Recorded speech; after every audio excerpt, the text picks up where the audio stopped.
Whenever you're ready.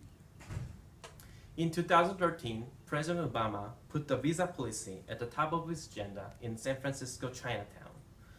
In his presidential speeches, notably one person shouted, "Stop deportation." The person's name was Ju Young-hong, who is fighting for visa policy and immigration reform. He said, "Mr. President, we need your help. More than 100 million people are suffering from visa policy and immigration law. You might not think you are not affected, but the truth is, we are. American business and prosperity is intertwined with foreign companies and workers, so take note. First, we will look at the problems, what type of visa policies exist. Second, we will look at the causes with H-1B, F-1, and green card before lastly discussing about the solutions.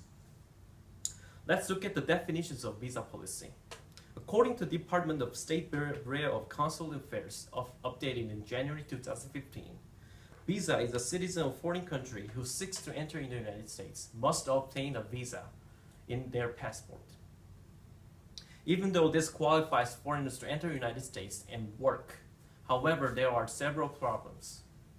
The main problem foreign workers start from H-1B visa. It allows foreign workers to work in the United States. However, it does not guarantee health insurance and equal wages. And according to Immigration Policy Center in 2014, employers use their skills or patents without legitimate process have a problem about infringement of patent rights. Some employers take advantages by using H-1B visa for their companies. Second is an F-1 student visa. While it is not hard to get, after 9/11, immigration made SAVIS record. SAVIS stands for Students and Exchange Visitor Information System. Every time you go outside the United States, or every time you move in the United States, you need to report to immigration so they can know where you are. According to Memphis University in 2006, international students said it's very stressful. Some students got a deportation letter from government and organizations that they need to leave the United States as soon as possible. Why students can memorize those laws? They cannot memorize all laws that SAVIS require, and they're not a lawyer. As it stands, 10% of immigrants are in illegal status. Do you remember Ju Young-hong? I talked about the San Francisco Chinatown. He is one of the person who has a problem in F-1 student visa and immigration law. Additionally, in order to maintain F-1 visa, you need to take 12 units. While it is hard for American students to take 12 units, and for international students, they need to adjust a new culture. According to immigration, more than 50% of international students come from collectivistic countries. They must have some cultural differences when they first came to the United States. The last one is a green card. It is the only option for foreigners who want to work in the United States without restrictions. However, do you think the immigration will give green card without any process? No. You need to follow several steps. First, you need to meet counselor. Second, you need to have some visa to work in the United States. Third, you need to complete travel documents. Fourth, you need to submit employment authentication. Fifth, you need to take medical evaluation. And last, you need to submit residence sponsor. Do you see the requirements?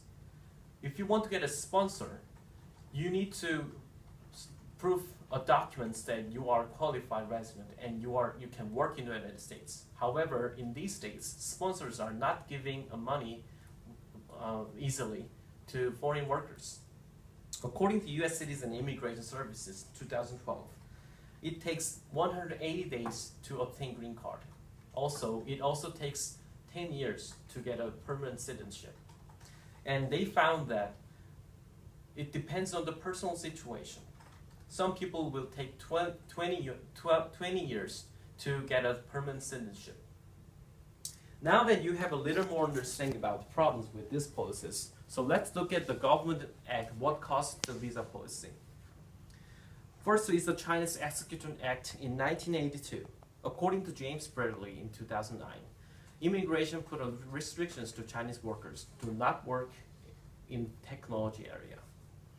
Moving forward, Immigration and Nationality Act in 1992, the immigration only allows foreign workers who have an expert. For example, the person who have a PhD, the person who worked in the electronic field, they are the only person who can work in the United States. And in Legal Immigration Act in 1998, employers need to support immigrants for their welfare. However, this act has a problem because employers are not giving welfare to foreign workers. And in 2002, they made the Enhanced Border Security Act. It is related with the SAVIS record. Also, students who work or study in biometric field, they must carry certificates as proof of employment. Most recently, in 2005, they made the Real ID Act. This forces international students to acquire supplemental identification when they make a driver license and board planes, also when they want to open bank account, and they must carry passport when they enter government buildings. While some believe in this tightening, there has been someone unlikely who is trying to rally others to join. It is President Obama.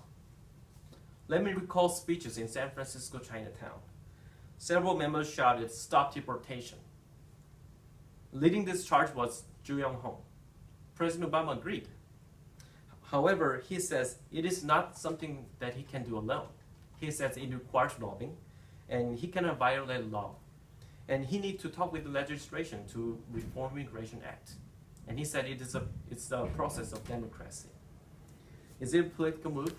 Yes, but it does bring up good points and brings up possible solutions. We now understand the problems and causes, so let's look at the possible solutions. First, we can use H-2B visa. It's only for agriculture foreign workers who work in the agriculture field. However, it guarantees health insurance and equal wages. We can use this visa for all foreign workers to get to be equal. And the second one is we can reform H-1B visa. U.S. immigrations are not reformed H-1B visa since 1982. However, they need for American biometric field or biotechnology field. Lastly, we can encourage immigrants to make new jobs. According to Harvard Business School in 2008, more than 50% of scientists and engineers are from foreign countries who work in the United States. We can encourage them to work, encourage them to make a new business in the United States. In review, I talked about the problems of current visa system, and we saw that what causes the government act. And lastly, we saw the improvements and solvencies for immigrants and employments. I hope by giving this speech, we can recognize the pain that immigrants have in these days.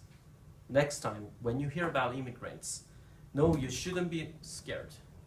We should be excited, for we are all future of America.